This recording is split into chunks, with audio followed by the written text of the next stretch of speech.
সে মাটি ছেড়ে অন্য কোথাও যেতে বলিস না, দে না তোরা দে না সে মাটি আমার অঙ্গে মাখিয়ে দে না,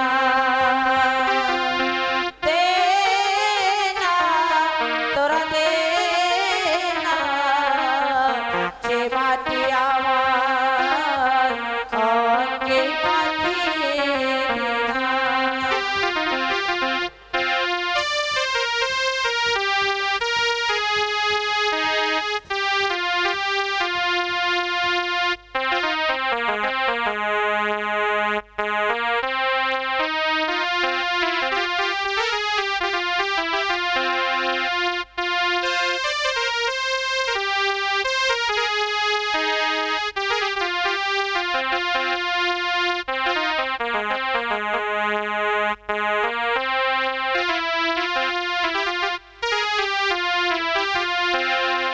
রক্তে যাদের জেগেছিল স্বাধীনতার নেশা, জীবন দিয়ে রেখে গেছে হাজার পথের দিশা।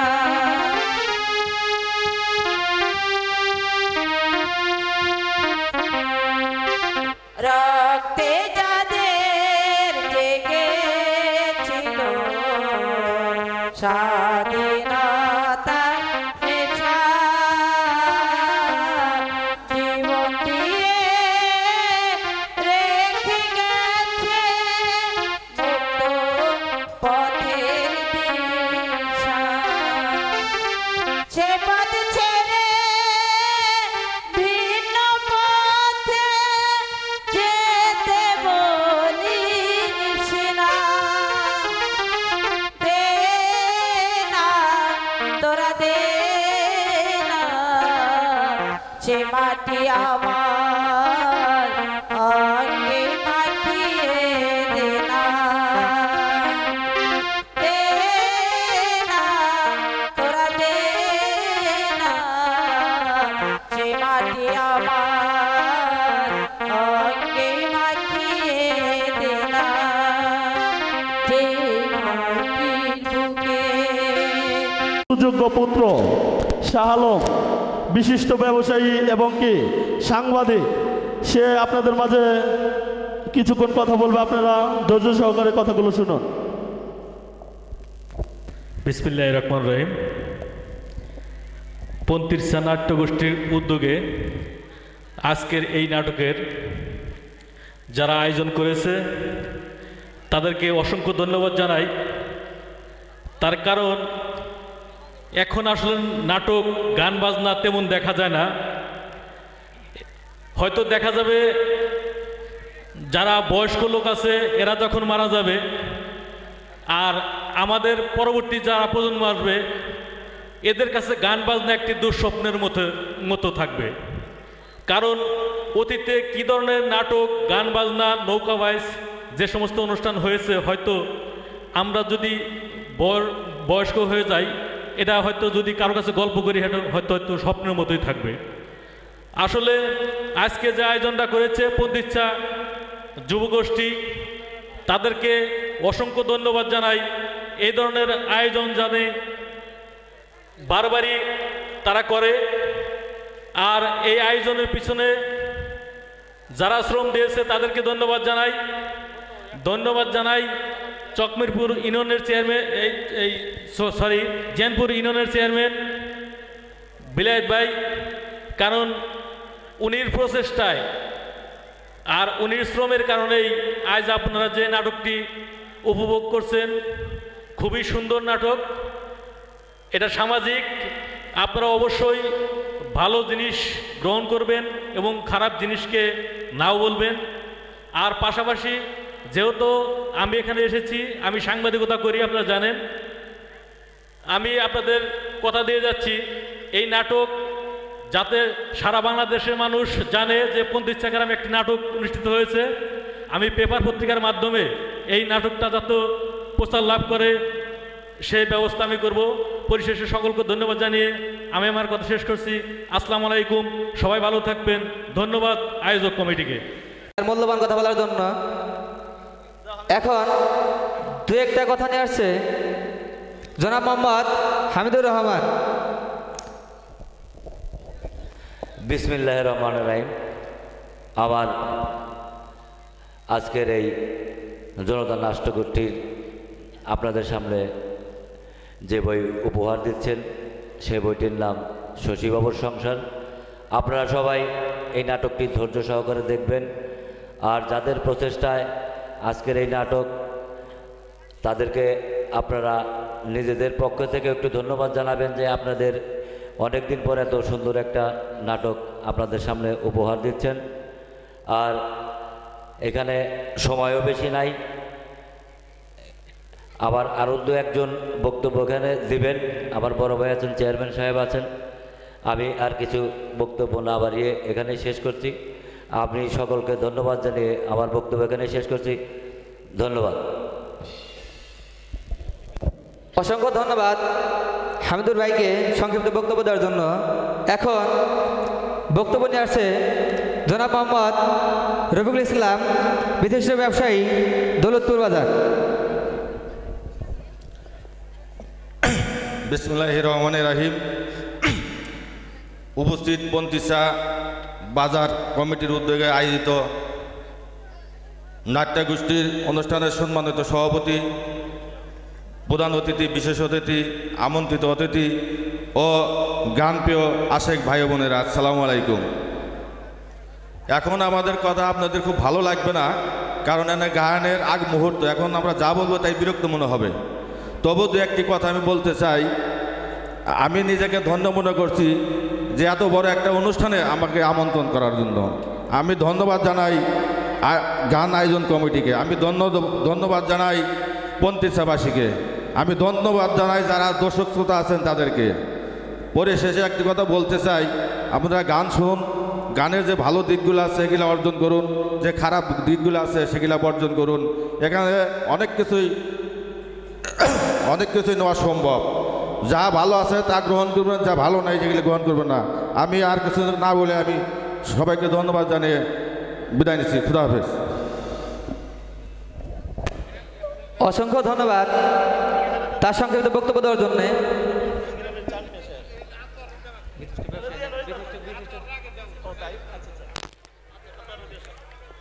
এখন আপনাদের সামনে দু একটি কথা নিয়ে আসছে মতিলাল ডিগ্রি কলেজের সহসভাপতি এস.এম. আতাউর রহমানকে। বিসমিল্লাহির রহমানির রহিম। আজকে আমাদের পন্থিচ্ছা এই নাট্য অনুষ্ঠানে উপস্থিত আছেন সকল মা ও বোনেরা এবং যুবক ভাইয়েরা। আপনাদের জানাই আমার প্রাণপ্রিয় সংগঠন বাংলাদেশ ছাত্রলীগ দৌলতপুর উপজেলা শাখার পক্ষ থেকে সংগ্রামী শুভেচ্ছা অভিনন্দন।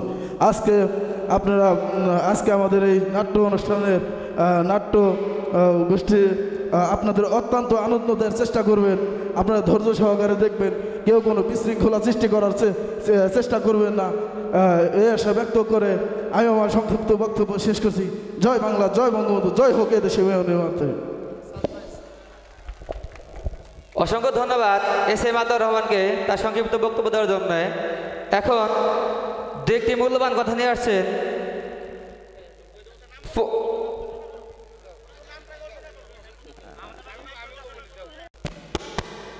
বিসমিল্লাহির রহমানির রহিম। উপস্থিত আজকের জনতা নাট্য গোষ্ঠীর আয়োজিত এই নাট্য অনুষ্ঠানের সম্মানিত সভাপতি, উপস্থিত আছেন আমার সাথে আমার ইউনিয়ন পরিষদের সম্মানিত সদস্য সবুর, ছোট ভাই রমজান, সাংবাদিক আমার বিআই শাহ আলম, আর এক বিআই বিশিষ্ট ব্যবসায়ী এক নামে যারা সকলেই চিনেন রফিকুল ইসলাম রফিক ভাই। আমার সাথে আরও উপস্থিত আছেন আমার বড় ভাই সানমিয়া ভাই, যিনি অসুস্থ, হজ করে আসছেন, বক্তব্য দিলেন না গানের অনুষ্ঠানে, সেই চান মিয়া ভাই, উপস্থিত আছেন আমার ছোট ভাই আতর রহমান, ছাত্রলীগের নেতা। উপস্থিত আছেন আমার সাথে আমার ইউনিয়ন পরিষদের সম্মানিত সাবেক সদস্য সবুর আর শিহাব, এবং আরও উপস্থিত আছেন আমাদের দৌলতপুর থানার আইন শৃঙ্খলা বিভাগের বিভিন্ন এসআই আব্দুল হাই, এসআই উসমান, আমার দাদা বিনয় এবং আরও অনেকে।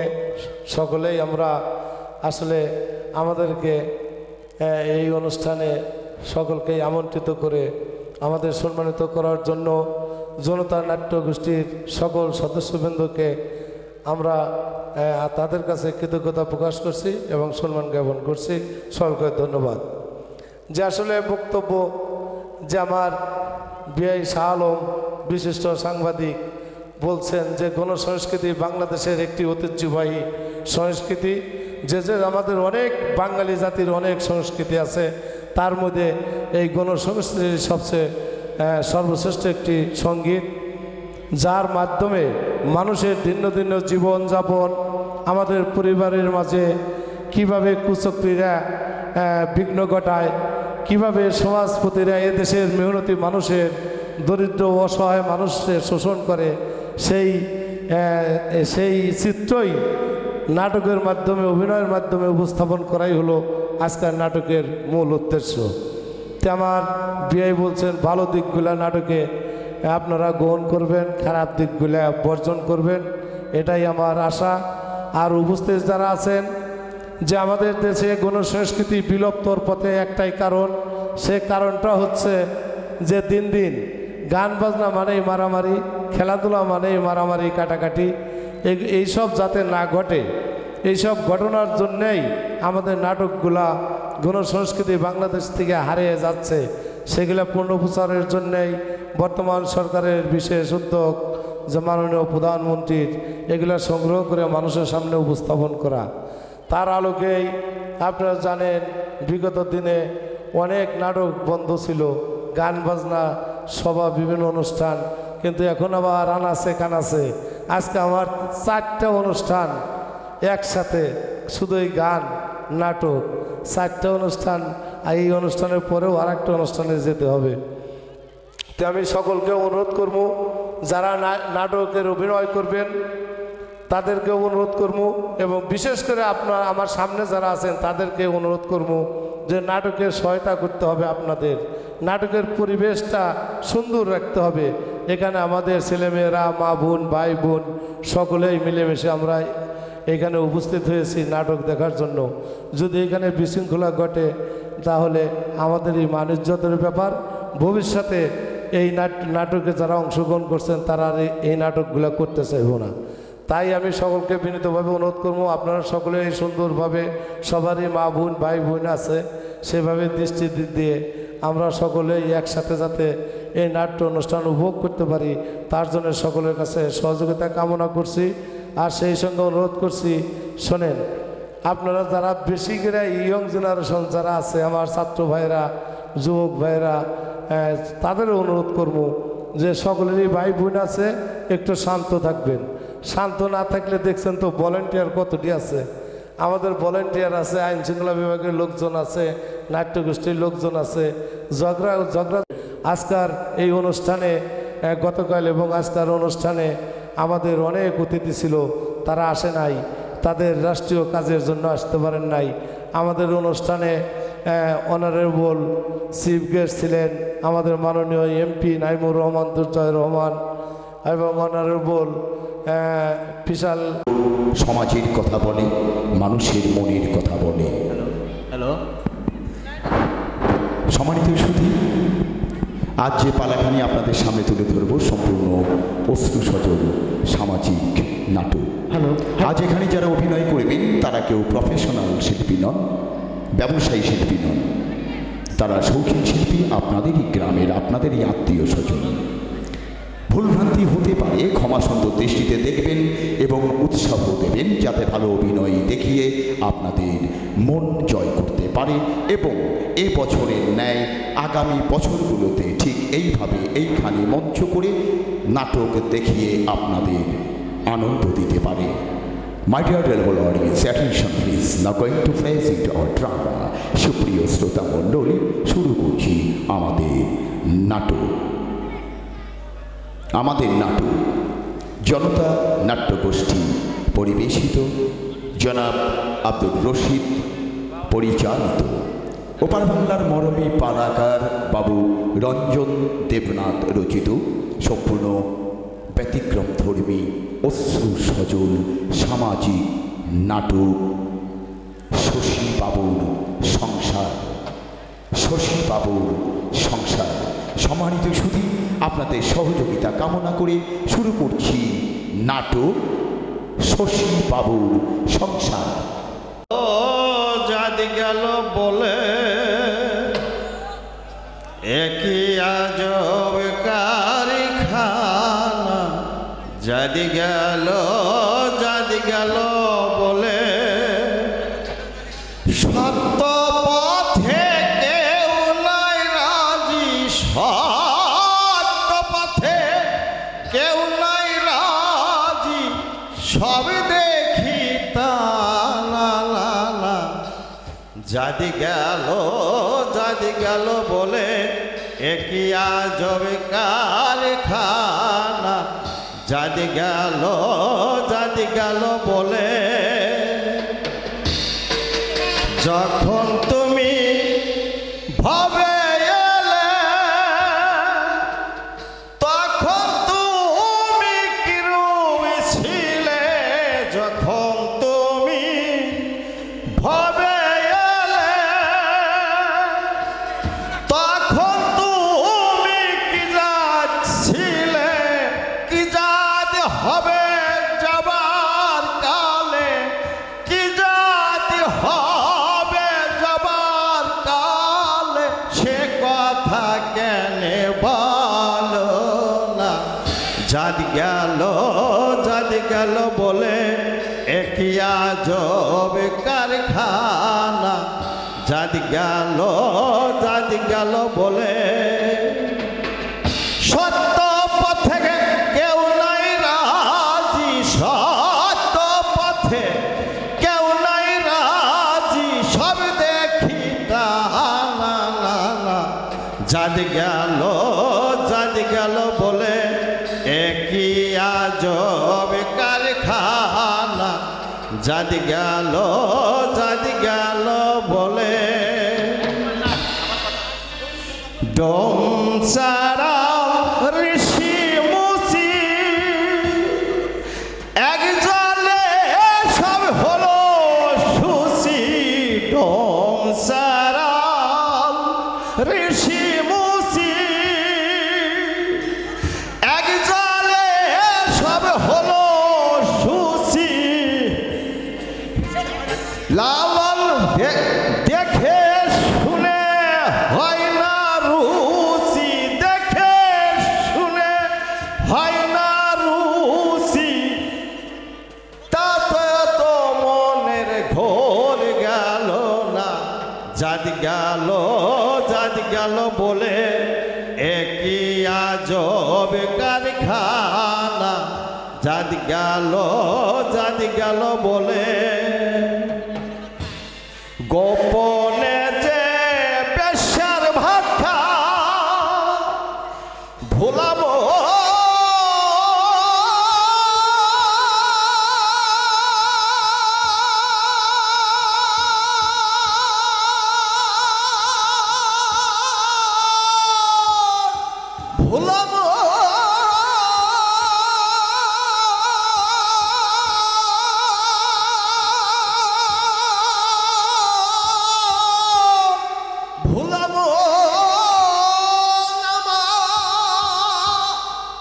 গোপনে যে বেশ্যার ভাত খায় তাতে যাইতে কি ক্ষতি হয়, গোপনে যে বেশ্যার ভাত খায়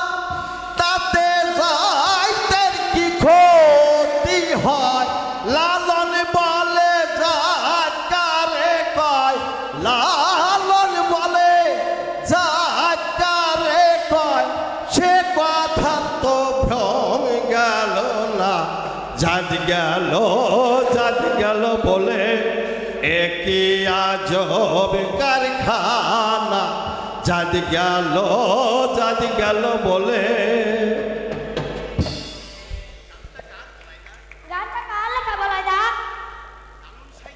লালন সাইজের লেখা। কাল কিন্তু সকাল সকাল আসবে, আমার স্কুল আছে। বেশ, তাই আসবো। তুমি এসো, আমাকে এগিয়ে দিবে জন্টু। জাতি গেল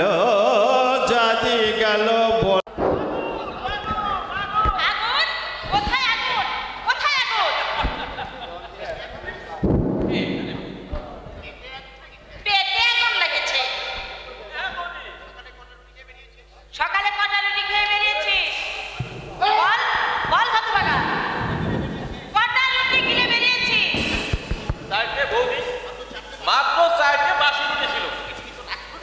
পেটে কি তো রাক্ষস ঢুকেছে নাকি অভাব দেখে তাড়াতাড়ি খিদে পায়? একটা পয়সা রোজগারের মুরত নেই, কোন লজ্জা খেতে পায় হতভাগা? নাকি 10-20 বিঘে জমি আছে তোর দাদা? কি মুশকিল! রোজগারের সঙ্গে খিদের সম্পর্কটা কি? এই বৌদি, তুমি কয়টা বছর রোজগার করো শুনি? তর্ক করবি না, মুখে মুখে তর্ক করবি না বলে দিচ্ছি। কি জ্বালা! ওর থেকে দুটো মরা পুড়িয়ে এলাম। মরা পড়ে এলি? হ্যাঁ গো হ্যাঁ। আরে ওই পাড়া রমা বাউরি আর তার বউটা একই সঙ্গে কলরায় পটল তুললো। না খেতে পেয়ে দড়ি পাকিয়ে গিয়েছিল। যাকে বোরে এসে গেছে হতভাগা। স্নান করেছিস? না। বেরো বেরো লক্ষ্মী ছাড়া বাদর, বেরো বলছি। তবু দাঁড়িয়ে আছে, কি বলছি কানে যাচ্ছে না তোর? কি মুশকিল! আমি জানতে চাই তুই বেরোবি কিনা। আগে খেতে দাও। আগে স্নান করে আয়। আমি পরে স্নান করবো। তুই স্নান করে না এলে আমি তোকে ভাত দেবো না। বেশ, দেবে না তো দেবে না। এই আমি অবস্থান ধর্মঘাট করে বসলাম। না খেতে দিলে এক পাও আমি লড়ছি না। দেখো দেখো তো দাদাকে। আরে দাদাকে ডাকতে হলে 3 মাইল পথ সন্ধান করতে হবে। দাদা এখন অফিসে। তোর দাদা বাড়িতেই আছে হতভাগা। হ্যাঁ হ্যাঁ, শরীর অসুস্থ বলে কাজে যায়নি। কি মুশকিল! আরে আগে সে কথা বলবে তো। আমি বলে বরদাকে এড়িয়ে শুনতে চাই।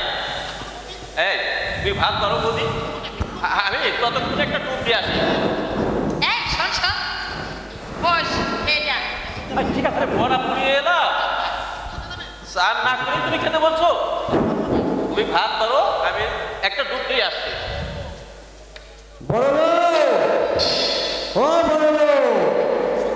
আমার ওষুধটা কি তুই ইয়ে হয়েছে বড়দা, ওই ভোলা বাড়ি বললে ধান নাকি সে দিতে পারবে না, বললে বেঁচে দিয়েছি। লোকটার ভোলার বাড়িতে তুই গিয়েছিলে? হ্যাঁ, আমি তো সেখান থেকে আসছি। আমি অনেক করে বুঝিয়ে বললাম, লোকটা কিছুতেই রাজি হলো না। লোকটা কি বাজে দেখছেন দাদা? ভোলা বাড়ি বাড়ি নয়, বাজি ওই সিস্টেম। আরে আমি তো আরে চুপ শুয়া। আরে এই মাত্র ভোলা আমার কাছে এসেছিল, বললো এই মেজবাবু আমার বাড়িতে যায়নি, মরা পোড়াতে শ্মশানে গিয়েছে। হ্যাঁ, না মানে হ্যাঁ, ওনাকে বাড়িতে না পেয়ে আমি শ্মশানে চলে গেলাম। মোট কথা না, ভোলার বাড়িতে তুই একদম যাসনি। আরে ভোলা সকাল থেকে বাড়িতেই ছিল। তাহলে বোধ হয় ভোলার ভাই গঙ্গার বাবুর বাড়িতে গিয়েছিলাম। মোট কথা ও পাড়ায় আমি গেছি। শুনলে শুনলে বড় এই বাদরটার কথাগুলো শুনলে এই আমি তোমাদের বলে রাখলাম ওর ভবিষ্যৎ একেবারে অন্ধকার। আমি মরলে বুঝবি হতবাকা কি বস্তু হারালাম। আপনার শরীরটা আরে চুপ হারাম দাদা। আরে আমার জন্য দরদ না দেখিয়ে নিজের আখেরের কথা ভাবো। আচ্ছা কেন শুধু শুধু বকছো ছেলেটা? বড় হলে বলে বড় হতে আর কতদিন লাগবে? হ্যাঁ আরে দেখতে দেখতে তো 28 বছর পার হয়ে গেল। ওই বয়সে আমরা সংসারের হাল ধরেছি। কিন্তু এই তুমি ওর মাথাটা শিখিয়ে খেয়েছো। না শিখলে লেখাপড়া না সে জ্ঞান বুদ্ধি। ছোট ভাই যে ইঞ্জিনিয়ারিং পড়ছে এবার প্রবীর এবার ফাইনাল পরীক্ষা দেবে না বর্দা? এই প্রবীর ফাইনাল পরীক্ষা দিলে তোর কি হারাম দাদা? হ্যাঁ সে হবে একটা ইঞ্জিনিয়ার আর তুই হবি রাস্তার কুলি নইলে রিক্সাওয়ালা। রিক্সায় কিন্তু আজকে ভালো রোজগার হয় দাদা। আমাদের ও পাড়ার সন্ত রিক্সা চালিয়ে শুনলে বলবো। হ্যাঁ এই হতবাগার কথাগুলো শুনলে হ্যাঁ শশী সেনের ভাই হ্যাঁ সে হবে কিনা রিক্সাওয়ালা। হ্যাঁ দেব নাকি শোয়ারটাকে জুতিয়ে? বুড়া বুড়া আমার সামনে থেকে বুড়া কুলান্দার হাত দিয়ে একটা অপদার্থকে বুঝেছি। আর যদি কোনোদিন শুনতে পাই ওই মরা পোড়াতে শ্মশানে গিয়েছি তাহলে ঘাট ধরে বাড়ি থেকে বের করে দেবো। মা এত করে বুঝাচ্ছি ওরে হতভাগা। আরে ভবিষ্যতের ভাবনা একটু ভাব। কে শুনেছে কথা? আমি মরলে বুঝবি হতভাগা কত ধানে কত চাল।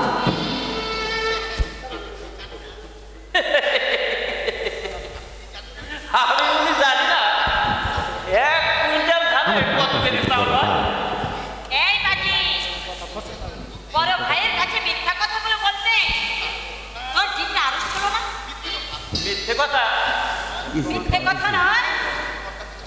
এই যে তুই তোর বড়দার কাছে বললি ভোলা বাউরির বাড়িতে গিয়েছিলাম। এই কথা দাদার কাছে মিথ্যে বললে পাপ হয় না বৌদি? তাই বুঝি? কি মুশকিল, সত্য কথা বললে কেস রক্ষে ছিল হয়তো ধরে দুঘা লাগিয়ে দিত। কথা কি জানো বৌদি? দাদাকে ফাঁকি দিতে না আবার বড্ড ভালো লাগে। চিরকাল কি এভাবে চলবে? সংসার ধর্ম করতে হবে না? কি বললে বৌদি? সংসার কি যে বলো তার ঠিক নেই। তুমি আর বর্দা যতদিন আসো এভাবেই চালিয়ে যাবো। আরে দুজনের একজন পটল তুললে লোটা কম্বল গুছিয়ে সোজা হিমালয়। ভালো আছো বৌদি? ও মা তুমি হঠাৎ শরীর ভালো আছে তো? ভালো আছি বৌদি। হঠাৎ দুদিনে ছুটি পেয়ে গেলাম, ভাবলাম বাড়ি থেকে একটু ঘুরে আসি। বর্দার শরীর ভালো আছে তো? ওনার শরীরটা বেশি ভালো নেই, বাতের ব্যথায় ভীষণ কষ্ট পাচ্ছে। আজ তো কাজেই বেরোতে পারলেন না, কাল সারা রাত ঘুমোতে পারেননি। বাহ, এই পোশাকে তোকে কিন্তু চমৎকার মানিয়েছে। তা কত টাকায় কিনেছি? 400 টাকা। 400? বলিস কি রে? 400 টাকায় 1 কুইন্টাল ধান কিনা তো বাজে খরচ কোনো মানেই হয় না। তার চেয়ে তুই যদি গোটা 30 টাকা দিয়ে একটা ধুতি বাজারে কিনতিস। দূর হ। হ্যাঁ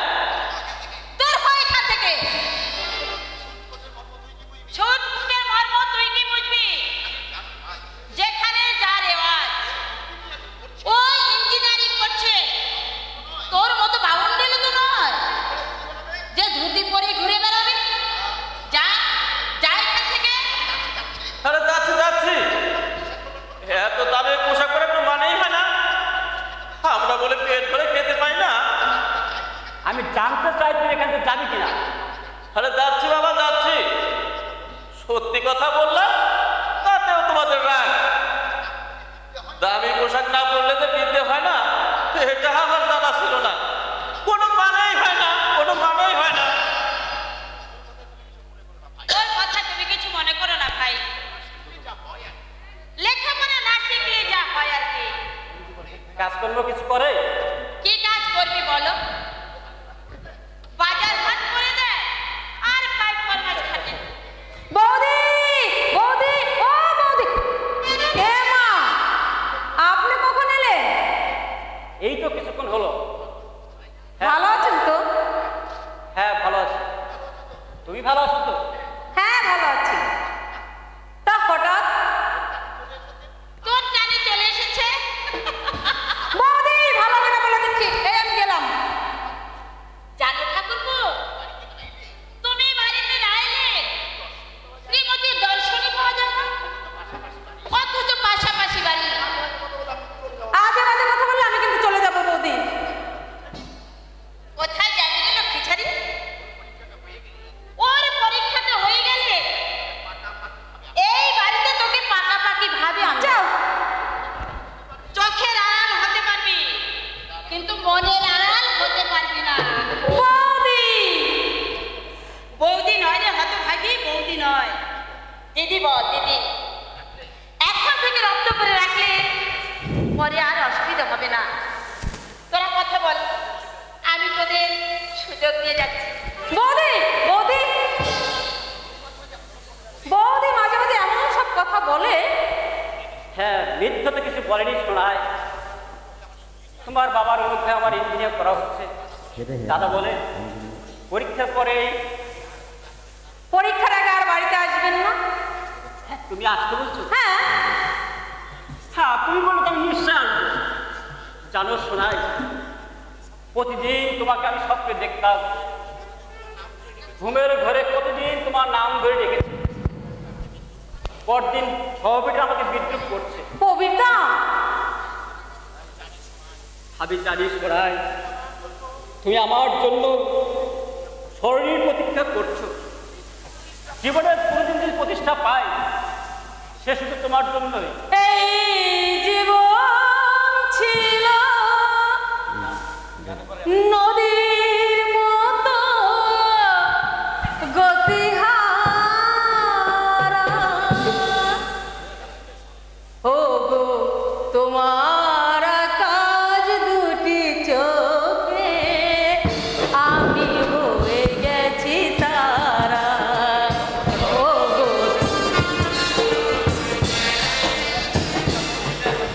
জি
আপনার শরীর ভালো নেই শুনলাম। হ্যাঁ, এই বাহাতটার মাঝে মাঝে অসহ্য যন্ত্রণা হচ্ছে। ভালো ডাক্তার? আরে দুধ পাগল, ডাক্তার দেখে ফালতু খরচ করার কোনো মানেই হয় না। এই গত মাসে রাখার টাকা দিতে পারবো না, কি আর করবো বল। অবশেষে তোর বউদের কান পাশে খরচের খাতে লিখে রেখেছি। হ্যাঁ, আরে মানুষ তো জন্মদিনে খেতে 2 পয়সা রোজগার করে। আমি যাই কবিতা, বিকেলে কিন্তু যাবেন আমাদের বাড়িতে। এই শোন না, এই রাখালকে একটু আসতে বলিস তো, বলবে প্রবীর বাড়িতে এসেছে। বলবো দেখো মনি, এক্ষুনি পাঠিয়ে দেবো। এই প্রবীর বড় ভালো নেই। দাদা, এই মাসে আরো 100 টাকা বেশি লাগবে। পরীক্ষার ফি দাখিল করতে হবে, বই কিনতে হবে। মোট সকালে করে চলে যাবে 500। আর এত টাকা এখন আমি কোথায় পাই বলতো? 1 টাকা 2 টাকা নয়, 500 টাকা। তুমি একবার সোনাইয়ের বাবাকে বলে দেখো না। আরে না বলবো না, রাখাল। কিন্তু আরে মানুষের কাছে হাত পাতার তো একটা সীমা আছে। এই 5 বছর ধরে রাখাল অনেক কষ্টে ওর লেখাপড়ার খরচ চালিয়ে যাচ্ছে। জমিটুকু বেঁচেছিল, আরে গত বছর বাড়িটা পর্যন্ত বন্ধক দিয়ে ওর জন্য টাকা পাঠিয়েছে। সে তো জানি, কিন্তু ওর পড়া বন্ধ করলে তো আর চলবে না। ভিক্ষে করে হলেও যে দিতে হবে। 5টা বছর কত কষ্ট করে ও করেছে। ওহে শশী, তুমি নাকি আমাকে ডেকে পাঠিয়েছো? কেমন আছো কবির? ভালো আছি। ভালো আছি। ভালো আছেন তো? এই সুখে দুঃখে চলে যাচ্ছে। জানো কি শশী, গত মাসে আমি টাকাটা দিতে না পেরে লজ্জায় মুখই দেখাতে চাই।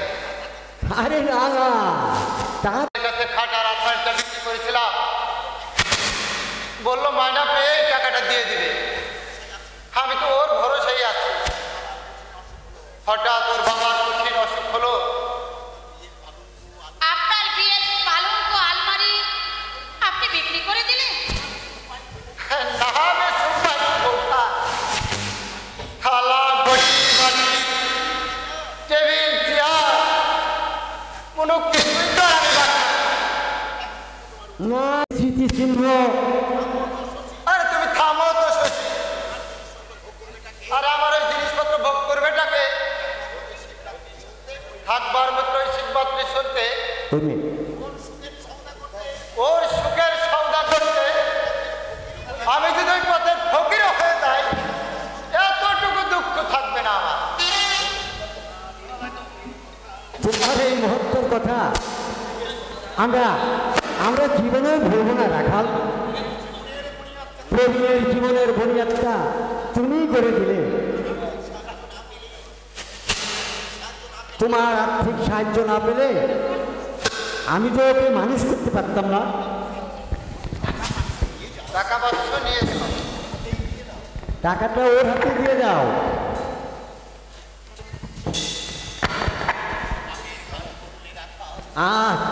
আজ তুমি বাপের কাজ করলে রাখাল। ওই টাকাটা না পেলে ওর পরীক্ষা দেওয়া সম্ভব হতো না। ও যদি মানুষ হয়, তোমার এই কৃতজ্ঞতার ঋণ জীবনে কোনো দিন ভুলবে না। একটু চা।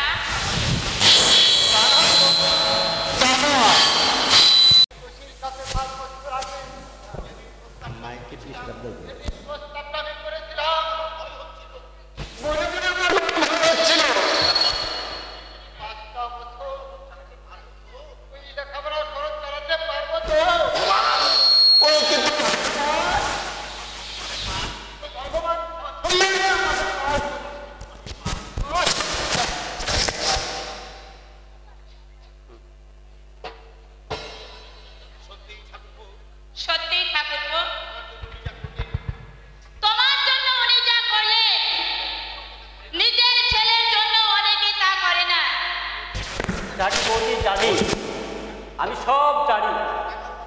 শুধু ওই রাখাল বাবুই নয়, শুধু রাখাল বাবুই নয়, হ্যালো দাদা আমার জন্য যথেষ্ট। হ্যালো হ্যালো আমাদের স্নেহ মমতায় জীবনের পাত্র আমার কানায় কানে ভরে উঠেছে। ওরে পাগলা, আমরা তো আমাদের কর্তব্য করেছি। আমার একটা বড় ছেলে থাকলে হ্যালো হ্যালো তার জন্য কি আর করতে হতো না? বড় ছেলে যখন নেই, পুরো বয়সে তুমি তো আমাদের দেখবে। প্রতিশ্রুতির ফানুস আমি উড়াতে চাই না বৌদি। সত্যি যদি আমাদের সুদিন আসে, তোমাকে আমি সংসারে পুরো ছেলে দুভাগ করতে দেবো না। মায়ের অধীন প্রবেশ তুমি। আমার চোখে তোমরা মানুষ হও, স্বর্গের দেবতা, স্বর্গের দেবতা। দেবতা আমি হ্যালো। হতে চাই না ভাই। এই মর্তের মানবী হয়ে হ্যালো আমি হ্যালো বেঁচে থাকতে চাই ভাই। হাত জোড় করে হ্যালো। ভগবানের কাছে প্রার্থনা করি, হ্যালো তোমার এই প্রতিশ্রুতি যেন রাতের অন্ধকারে বিলীন হয়ে না যায়, বিলীন হয়ে না যায়। যা বাবা, সন্ধ্যে 7টা, এটা দেখতে রাত দুপুর না। রাখালদা টাকাটাও বোধ হয় ঠিক হলো না। ছোট ভাইয়ের হবু শ্বশুর সম্পর্ক হবে তা নয়, হ্যাঁ নয়তো মেসুমশাই। হ্যাঁ হ্যাঁ হয়েছে। এই রাখালদালের বাড়িতে আছে, রাখালদালই, আরে ও রাখালদালই। সে কি হে রবি, তোমার কি মাথাটা খারাপ হয়েছে নাকি? কেন কেন আমার মাথা খারাপ হবে কেন? এই এতদিন বলে তো রাখা তা, আর হঠাৎ করে ব্যস্ত আমার তারই বলছো। ও তাহলে মনে হয় ভুল হয়ে গেছে। আরে তুমি হচ্ছ আমার মেসুমশাই। এই মেয়ে সুমাশাই, হ্যাঁ নিশ্চয়ই, ছোট ভাইয়ের হবু শ্বশুর। তাহলে সম্পর্কটা কি দাঁড়ালো শুনি?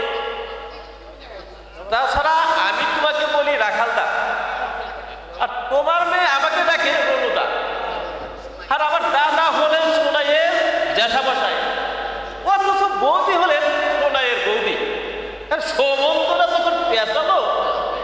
আরে না ভাই না, তুমি আমাকে রাখাল না বলে ডেকে। না, কিন্তু কি জ্বালা, এই যে রাখালদা রাখালদা বলে গলা ফাটিয়ে ফেললাম, গলাটাও সারা দিলে না। আর যেমনি তাবই ডেকেছি। আরে ভাই থাক রে ভাই থাক, তোমার মনে যা চায় তুমি তাই বলে ডেকে, আর আমি বাধা দেব না। এ হয়েছে বর্দা তোমাকে একবারে ডেকেছে। এত রাত্রে এই তো তোমাদের দোষ। সন্ধ্যে 7টা বাজে তুমি বলছো এত রাত্রি। তোমার হবু জামাই কাল ভোরে কলকাতা চলে যাবে। আরে কি সব কথাবার্তা আছে তাই? আরে চলো যাচ্ছি। আরে যাচ্ছি না যাচ্ছি না, আর আমার সঙ্গে চলো। আরে বাবু এরে গেটে নিয়ে যাবো তো, যা ফুটফুটে অন্ধকার। শোনাই শোনাই, হে এরিকেনটা নিয়ে আসো মা। সত্যি তুমি বুড়ো হয়ে গেছো রাখালদালই। হ্যাঁ থুরি থুরি থুরি থুরি থুরি, এ মেয়ে সমাশায় তুমি আর মানুষ হবে না রবি। দেখি রাখালদালই, থুরি মেয়ে সমাশায়। আমি মানুষ নই? তোমাদের মতোই দুটো হাত, দুটো পা, দুটো চোখ, দুটো কান, মুখ। আরে শুধু হাত পা থাকলেই যে মানুষ হবে তা না। তোমার দাদা গরিব হতে পারে, কিন্তু এই অঞ্চলে সবাই তাকে শ্রদ্ধা করে। তোমার ভাই কবিরকে সবাই এক ডাকে চিনে, আর তুমি কর্ম সেরেছে। তুমি আমাকে জ্ঞান দেবে তা নয়। দাদাই জ্ঞান দিচ্ছে, মা জ্ঞান দিচ্ছে, এমনকি ছোট ভাইটাও পর্যন্ত জ্ঞান দিতে ছাড়ে না। আবার তুমিও। কি ব্যাপার রুনুদা? এই মরেছে, আর তুই আবার এই আমি না তোর হবু ভাসুর। আরে ঘোমটা দেখো তো সানি, ঘোমটা নেই। আরে আরে রাখো রাখো রাখো। আরে মান সম্মান আর বইল না। তুমি আর কোনো দিনও সিরিয়াস হতে পারলে না রুনুদা। আরে নির্ভর নির্ভর। ঠিক বলেছো রাখান্দা, তুমি ঠিক বলেছো। এই সংসারে এসে মানুষের মন জুগিয়ে কথা বলতে পারলাম না বলে আমি নির্বোধী রয়ে গেলাম। তোমরা আমায় আশীর্বাদ করো রাখান্দা, বাকি জীবনটা যেন আমি নির্বোধ হয়ে কাটিয়ে দিতে পারি, নির্বোধ হয়ে কাটিয়ে দিতে পারি। রুনুদা, এই সংসার রঙ্গমঞ্চে সবাই আমরা মুখোশ পরে আছি। সৎ অসৎ সাধু শয়তান মুখ দেখে চিনার উপায় নেই। একটা পাগল মাঝে মাঝে চিৎকার করে বলে, মানুষ হইতে সাবধান, মানুষ হইতে সাবধান। আমি চলি মা। শশী কেন ডেকে পাঠালো শুনে আসি। তুই সদর দরজা বন্ধ করে শুয়ে পড়। ঠিক আছে বাবা। আমার আসতে অনেক দেরি হতে পারে।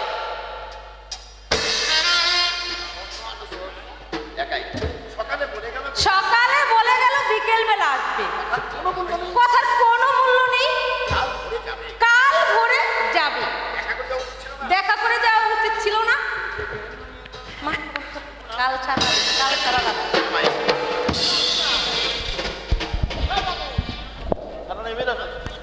কাল সারা রাত ছিল স্বপ্ন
বাবা?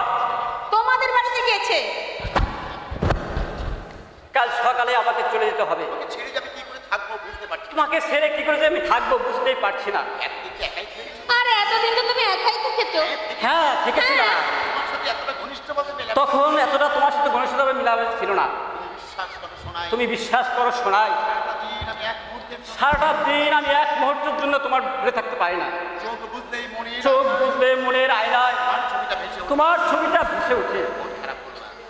মন খারাপ করো না, মাঝে মাত্র 4টে মাস। এই 4 মাস আমার কাছে 4 যুগ বলে মনে হচ্ছে। এটা যেন আমার নির্বাসন দণ্ড বলে মনে হচ্ছে।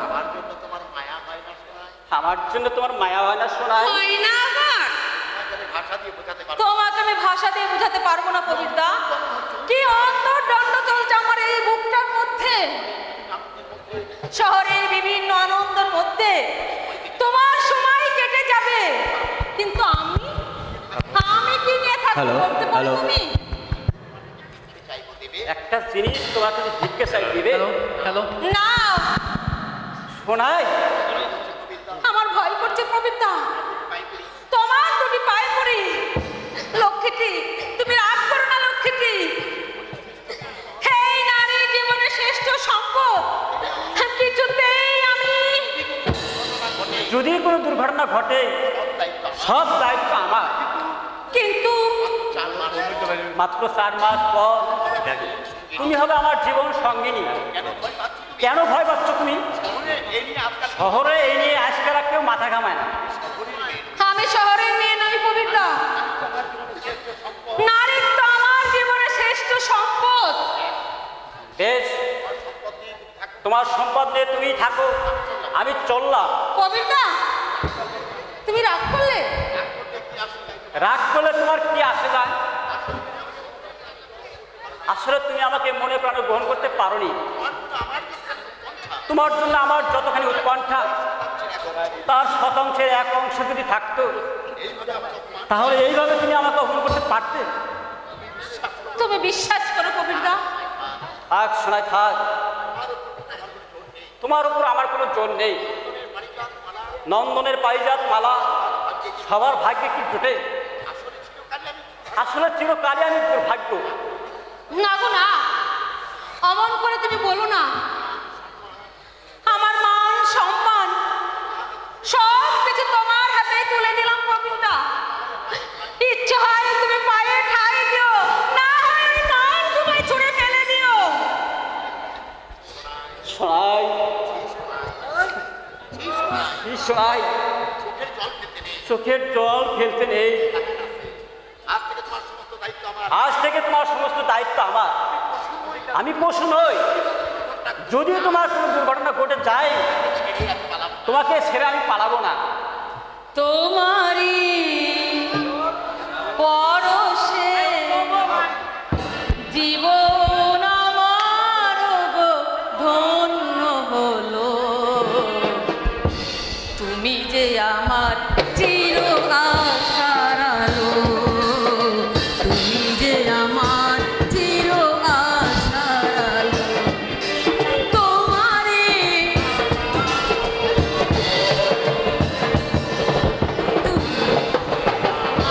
চির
হ্যালো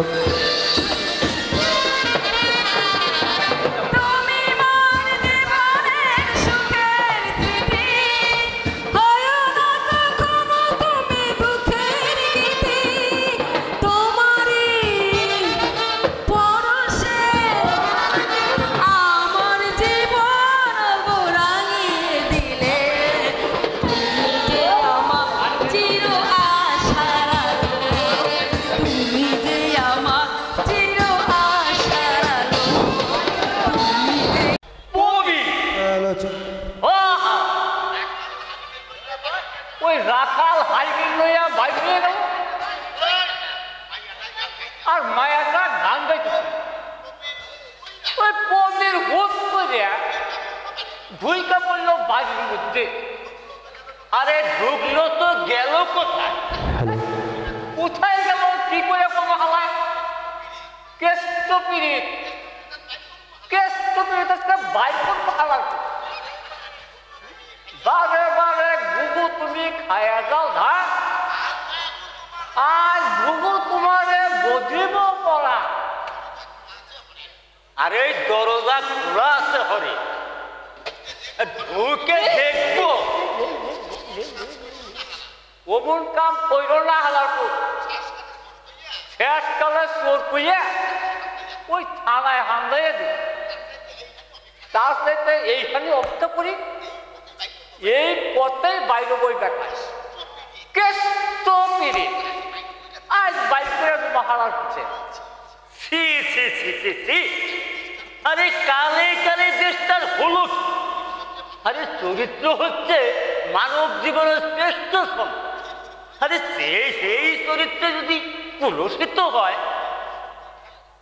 একটা কথোপকথন রাগ করবে না তো হালায় আরে বলো এই যে চরিত্রের কথা কইলে তোমার চরিত্র কি ঠিক আছে হালার পুত তার মানে কি বলছে তখন না না না আমি কম কাজ হালায় ওই পাড়ার পাঁচজনে কয় আর আমি পরে কান পাইতে শুনি আরে কি বলে পাঁচজনে কি আছে কয় বলেন বন্ধু ওই হরে কৃষ্ণ বাবাদের আখড়ায় প্রতি সন্ধ্যায় যাই কেন আরে যাই ধর্ম আলোচনা করতে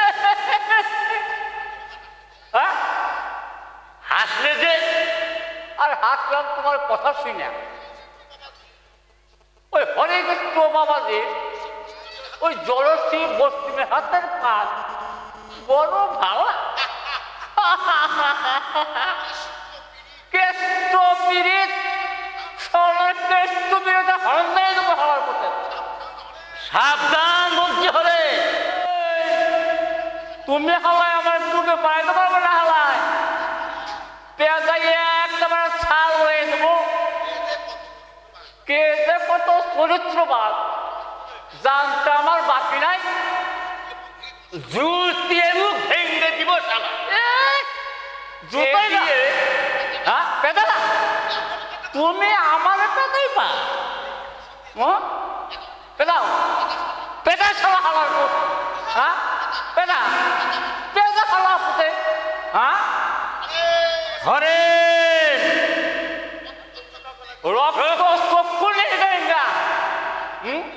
তুমি আমাদের 1 কিল মারাগা আমি তোমাকে 2 কিল মারাগা হ্যাঁ কি বাবা খায় তুমি হ্যাঁ এটা মদের কোন লোক নাকি কি মুশকিল পেটের মধ্যে হলো তোমার কেষ্ট পিড়ি হ্যাঁ কেষ্ট পিড়ি করবে না তুমি হালাই কুন্ডু ঘুরাইয়া দেবো মুন্ডু পেদাইয়া উড়াবো সাল আমার বাড়ি খাস বড়ি শাক আরে আরে দাদা হ্যাঁ ফ্যান দিয়া ভাত খা গপ্প করে ধুই হ্যাঁ বাংলা লোকটাই চমক